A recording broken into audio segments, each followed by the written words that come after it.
everyone. So if you are watching this right now, this video is no longer live.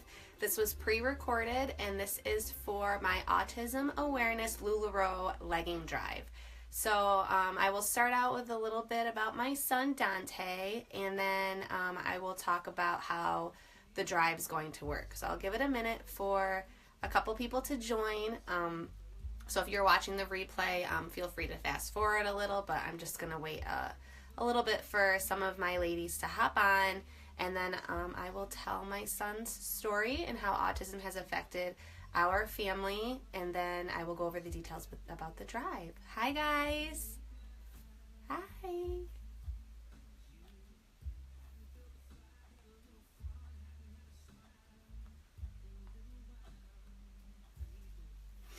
Hi everyone.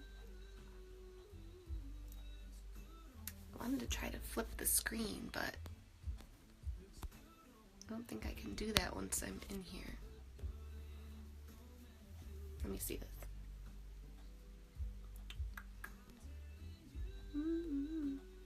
Oh wait. There we go. Now it's not backwards. Great. Okay. So I might miss some comments because I'm not on the group app, which usually shows all the comments. I'm in the Facebook app, and I'm going to try to read them as I go. But if I miss your comment, I'll try to go back and respond after. So first, a little bit about just a quick stat about autism is 1 in every 68 children are affected by autism, and 1 in every 42 are boys. So to start a little bit about Dante, this is Dante. He is my baby. He's my firstborn. He's going to be 5 in May, so he was born in May 2012, and everything seemed, to be totally normal. He was born, no complications. He did everything on track. He made eye contact, he smiled, he giggled, he rolled over, sat up, crawled, walked. He did everything he was supposed to do at all of the checkups up until about 18 months. And then at 18 months, he kind of just stopped. He's always been very happy, and if you even looked at him, he would smile. He was just such a happy baby. He rarely ever cried. And at 18 months, he kind of started to, what we said, go into his own little world. You would try to talk to him, he wouldn't really look at you. We would joke around and say, oh, he's just rude, he's a rude baby, like, whatever, we didn't really think anything of it. We did not know anything about autism other than what we saw on TV, like with Rain Man. So we had zero education with it whatsoever. So we went to his 18-month checkup, and they give you that checklist. And we realized when we were going through the checklist that other than his physical development, everything on there he pretty much wasn't doing. He wasn't talking. He would babble, but he wouldn't say mommy, daddy. He wouldn't point. He didn't take direction. He didn't understand anything other than really no. He just seemed what we thought was quiet and a little behind, and we would say, oh, he'll talk when he's ready. He'll be fine. He'll be fine.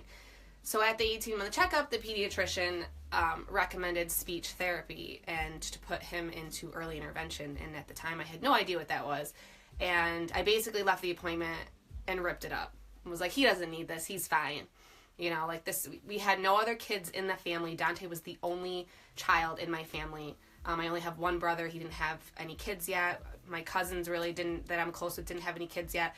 So we didn't have anyone really to compare him to, so we just figured, and I didn't really speak much when I was little, so we just thought, he'll talk on his own. So, but obviously when we got home from the appointment, the first thing I did was Google speech therapy, early intervention, 18 months. And of course, the first thing that came up on top of every single link was autism, and I was like, what? And I, started freaking out, and I started comparing him to like neighborhood kids, and that's when I started realizing that he was nowhere near where they were, and I started watching endless YouTube videos of autistic kids at 18 months, which I do not recommend at all, because it really freaked me out. And I started noticing that some of his behaviors were like these kids on these YouTube videos. And then I started trying to find the same kids, 5 years from that point to see what they were like, to try to compare Dante to. And it's something that you can't do as a parent. You just have to go with your gut, and you have to do what's right for them at that time. So 6 weeks after his appointment, we got the call for early intervention, and I put him in it because I figured it's not going to hurt him. We said, worst case, he'll just have somebody to play with. So we got him into it, and it was a couple days a week for speech therapy, and it wasn't really doing anything.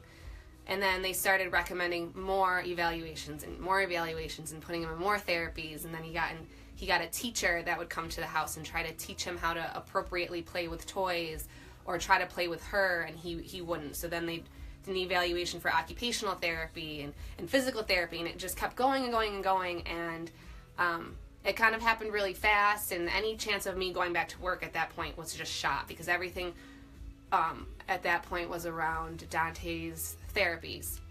So I still at that point hadn't admitted or wanted to accept that there was anything wrong. I still thought maybe there's hope that he's just behind and he'll be fine. And the biggest mistake that I can tell you that I made at that time was listening to other people's stories. Like, I have a friend that had a son that was worse than your son and now he's fine. Or I had a friend who had a son that didn't talk until he was 3, and then he just woke up one day and started talking. So of course you kind of hang on to those stories of other people, and you think, well, maybe that's going to be, my kid. And when it's not, it makes it worse. So don't listen to other people. You just can really go day by day. So I tried to do that, and when I realized that therapies weren't working in home, I started advocating for him a lot. I started calling his coordinators and saying we need to get him in other programs because these programs aren't working.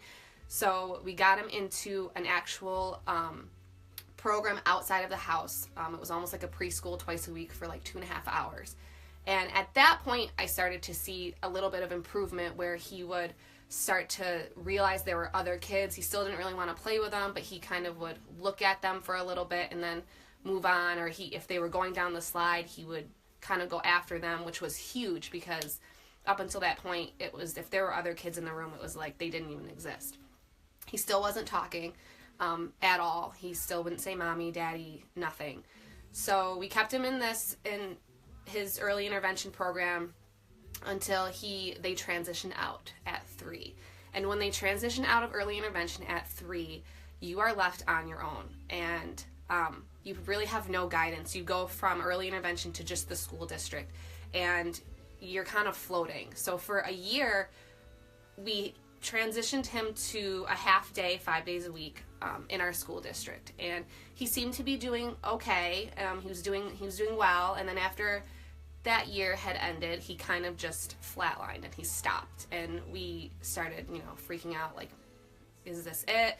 Is he ever going to talk? Am I ever going to be able to have a conversation with my son? And, and it was really hard because we didn't know what to do at that point. And by fluke, I came across a program called OPWDD, and it is the Office of People with Developmental Disabilities. I had no idea it existed. So if there's anybody that's watching this that is in the same boat that we are in, please look them up. You can get your child in there as early as their infants, as soon as they get diagnosed, or even have any type of developmental disability or delay.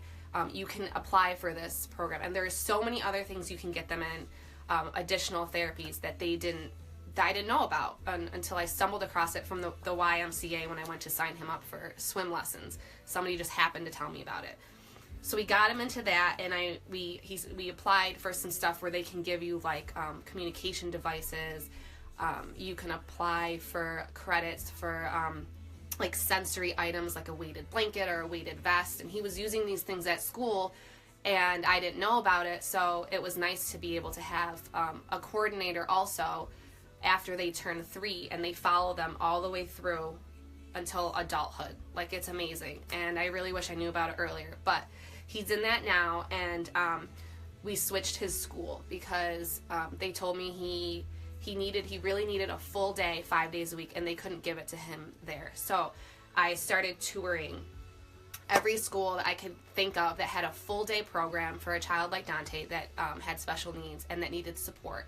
And I highly recommend touring, because some of the places I did look at were just horrific. And I won't call anyone out on Facebook, but we did end up settling with Exploring Your World. It's on Court Street in Syracuse, New York, and it's amazing.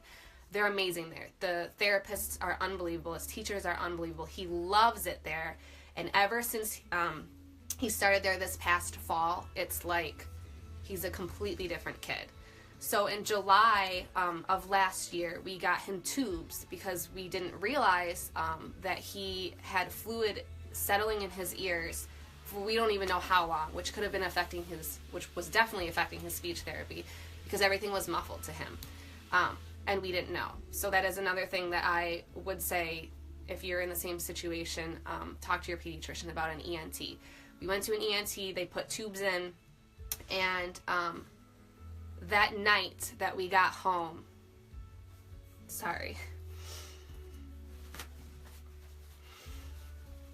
I tucked him in, and for the first time, he said, "I love you, Mommy." And they were words that I never thought I would hear. Ugh. I said I wouldn't get emotional, sorry. But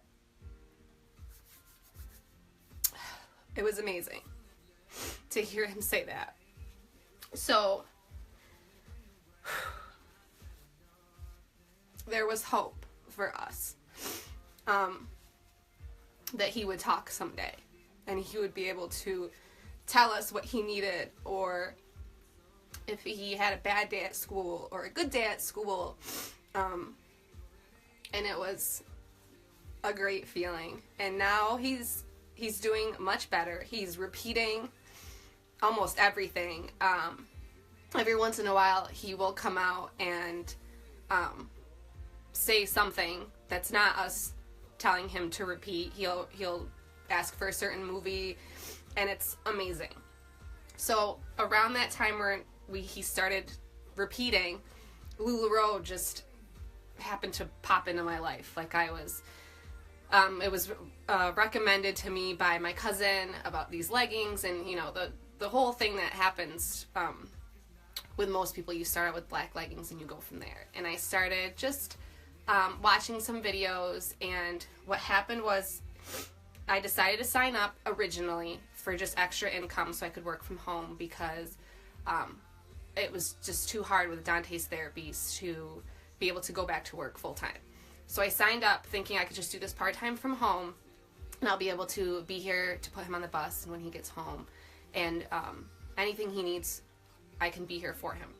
So I signed up, and then I got my shipment, and I had my first month, and everything was great, and I loved it. And then I stumbled across these suckers, which I know many of you are probably familiar with. And they were impossible to find, obviously. I was on live sale after live sale trying to get these, and at the time there were still many family members and even friends that had no idea that Dante was autistic, because we hid him from people, from family, from friends, because we thought we were protecting it. So when I saw these, something just sparked that I just had to have them so that I could wear them in honor and be proud of who my son is, because I am, and I love him. But I couldn't get them. So I was telling a very good friend of mine about it, and she went on a mission. Her husband and her sister and his friend, and they all went on this mission to try and get me these leggings, and I had no idea, and they surprised me with them. And it was very emotional, and it was at that moment that I was grateful to be a part of the LuLaRoe family, because it wasn't just about clothes, at least for me, and I know for many people out there it's not just about clothes. There's so much more, and there's so much more meaning to a lot of the clothes that they design. And that was when I realized that I wanted to be able to wear these and not feel that I should hide him anymore. And I didn't, you know, like we found the CNYASA, which is the Association Society of America for Central New York, and we started bringing him to all of these events that they would host with other families on the spectrum. And we just made sure that we treated him like we would any other kid. You know, we wanted to make sure he had all the same opportunities. And that's what we did. And we brought him out, and we brought him around family, and I stopped hiding him, because I'm not ashamed of him at all. I mean, if he wasn't the way that, you know, if he didn't have autism, he wouldn't be the way that he is, which is so happy and fun and quirky, and that's what we love about him. But it's still a struggle. But ever since I stumbled across these, I shared my story way back in October with my group, with this group. And a lot of you in here were original members and remember when I shared the story of these leggings and the meaning of these leggings. And that was when I was able to open up to this group about my family and about Dante. And I never had done that, even with on my personal Facebook page, had I ever really shared anything. Had I ever really shared about the Autism Awareness Month, I kind of just pretended like it didn't affect our family. So I'm grateful to LuLaRoe for that. And because of that, I want to give back to the community and to these other families, because I do know that these leggings really help children that have sensory disorders and sensory issues and that are on the spectrum. I actually found these in Dante's size not that long ago, and I said I was never going to put him in a pair of leggings, but I bought them anyway, and we use them as pajamas. And when I put them on him, he immediately just started rubbing his legs. And it was at that point that I just thought, you know what? I think these are more than just leggings for kids that are on the spectrum. Like, I think they're calming, and there's something about the way that they feel on their bodies because of their sensory overload or sensory issues that calms them down. And I think this is a great way for me to give back to other kids in the community that are going through the same thing that Dante is going through. And so many kids out there are going through this. So the way the drive works is there is a link to a checkout form in the description of this video. And for every pair of leggings you purchase for yourself, it doesn't matter what size they are mystery leggings. So you won't know the print until they show up, but I promise you I have great prints. I'm not going to send you garbage. Every pair that you purchase, I will donate a pair of kid leggings to the CNYASA. They're doing a walk at the end of this month, April 29th, and they're going to give them out to kids on the spectrum just right there. And I want to be able to give them as many as we can. So I'm holding the drive from today until Friday. So at any point you can purchase them. If you are not a leggings person, or you're scared of the mystery thing, or you have too many but you still want to help out, you can donate a pair of kid leggings. They're $23, and I will match your donation to the CNYASA. So again, the checkout form is right in the description of the video. You don't need to go into albums or do anything like that, or even claim anything live. You can just fill it out if you want, and everything will ship. It's $3 flat rate shipping no matter what. Everything will ship on Saturday. There's porch pickup available for anyone who's local to Syracuse or Cicero, New York. You can pick that up as well if you want. But that's how the drive is going to work. If there's anybody that you think that's not in the group that would like to participate but they don't want to join groups, the link is accessible no matter what. So you can even just copy the link and send it to somebody, and they can participate if they want. So that's our short story, I guess, of how autism affects our family and affects Dante. And I do want to say, if there is anyone out there that's watching this that is kind of, feels lost or feels that they're in the same boat, you can always private message me, and I will give you all the resources that I have to help support your child or your niece, nephew, whatever. Don't be afraid to reach out to the teachers, because they know a lot and they're amazing. They dedicate their lives to help our children. So don't be afraid to reach out to them. I have gotten wonderful information from a lot of Dante's therapists and teachers, and they all love him. so much, and I appreciate everything that they do for him, because he wouldn't be where he is today if it wasn't for his teachers. So a huge shout out to anybody out there that dedicates their lives to children with special needs, or children in general, because it's just an amazing thing. So I think that's it. Didn't mean to get so emotional, but I kind of figured, hence the big pile of tissues I have next to me, that it would happen at some point, because I can never talk about Dante telling me he loved me for the first time without crying. But that is it. The video will just be posted on the page, and I will also post it into the event link. If anyone hopped on late and they want to watch it from the beginning, the replay will be available. Feel free to comment with any questions. I don't see comments on here because I'm using a different app, but if there are, I will go back and try to answer anything that I missed. But I want to thank everybody for tuning in and listening to our story and supporting our cause, and it really truly means so much to us and our family, and I can't wait for Dante to walk in to the CNY ASA office with a bag of leggings to donate. I'm just super excited, and I know it's going to be really cute, and I'll get pictures and we'll post them. So thank you again. Let me know if you have any questions about anything, and I will do everything I can to answer and to help you guys out. So thank you so much. Bye, guys.